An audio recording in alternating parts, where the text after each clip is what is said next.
Let's switch gears a little bit here, continue to talk about the story because it's a really interesting one out of Facebook with Mark Zuckerberg telling employees in a recent town hall that if you expect to continue to work from home where you live, actually you could see your salary drop because if wages are traditionally cheaper and the cost of living lower where you actually live, then they might readjust your salary. Here's a futurist, Nick Badminton. He joins us now here on Global News Radio 640 Toronto to discuss how a decision like this might impact the nature and the future of work. Nick, good afternoon.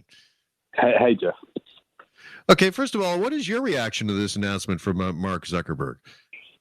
So this is very, very Silicon Valley. Let's put the profits and shareholders before employees and users of the platform. The idea, the mantra of what can we get away with to maximize profit. I think it's pretty disgusting, to be honest. I mean, to make where you live and what you get paid a bargaining point of your value versus what you deliver and how you actually contribute is really a low tactic within a company like Facebook. Let's be honest. 48,000 employees, 2.6 billion monthly users, 680 billion market cap, and it's rising, and it's been the best that it's ever been. That's $14 million per employee in value. If we sort of break it down. And they're sort of arguing, if you live in Kansas City, if you live in Toronto, if you live in, Austin, Texas, if you live in rural Minnesota, instead of living in Silicon Valley, where it does cost a lot of money to live, where it does cost a lot of money in terms of cost of living, but we're going to use that as a negotiation point. I mean, this isn't a good state of affairs. Yeah, were you surprised because, and we're going to delve a little more into this, and we've talked in recent weeks about the future of work and whether or not this work from home thing is going to stick, if it's going to be around. But were you surprised that this came from Facebook and Mark Zuckerberg? I mean, isn't he supposed to be kind of like a big thinker, a futurist, if you will, Nick, of sorts? A futurist that's trying to put everyone into a box and work the way that he wants everyone to work. I don't exactly call that an equitable future, to be honest, Jeff. He's basically been feeding off of all of those peers and all those people that came before him. Peter Thiels of the world, Andreessen, and all these people that have fed into the Silicon Valley culture, which is ultimately a bro culture around building, the biggest companies they can, heading for those trillion-dollar valuations. I'm not surprised. I mean, look at Facebook. It's lost the trust of many people, but people still flock back to use it. People still advertise. It's basically a political weapon these days as well, right? We have to really question what Mark Zuckerberg really wants to achieve from the company.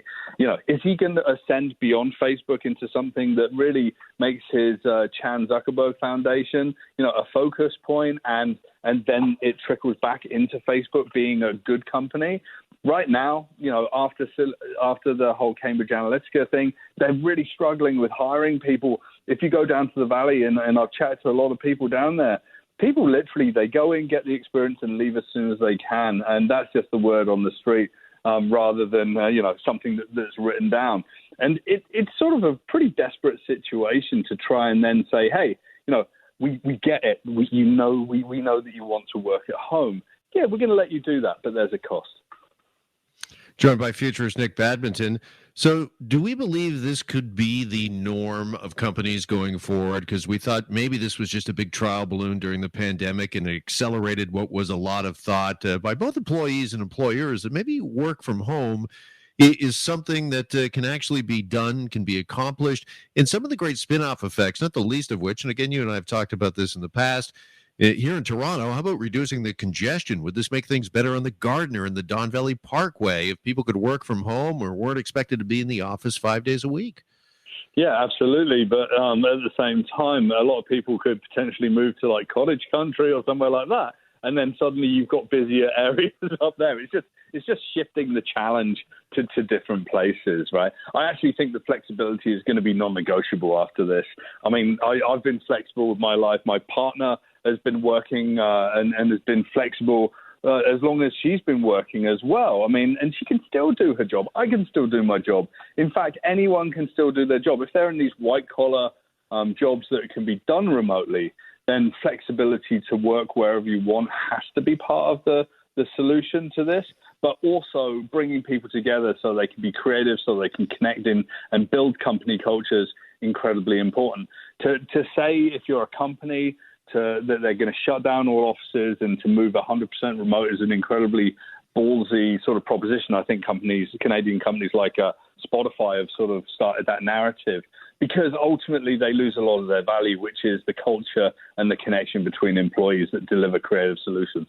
All right. Having said that, when we look at some of the positive spin-off effects, as I just mentioned, reduction when it comes to congestion, maybe a better environment. I mean, we've seen some positive effects from, people not being on the road as much, that sort of thing, that the earth seems to be kind of healing itself in a way, really enjoying a bit of a break or a rest. But according to a recent survey, Nick, only 1 in 5 Canadians say that they expect to remain primarily at home for their work in the long run. So 1 in 5. Do you think that's enough to have an impact on some of these things I just mentioned?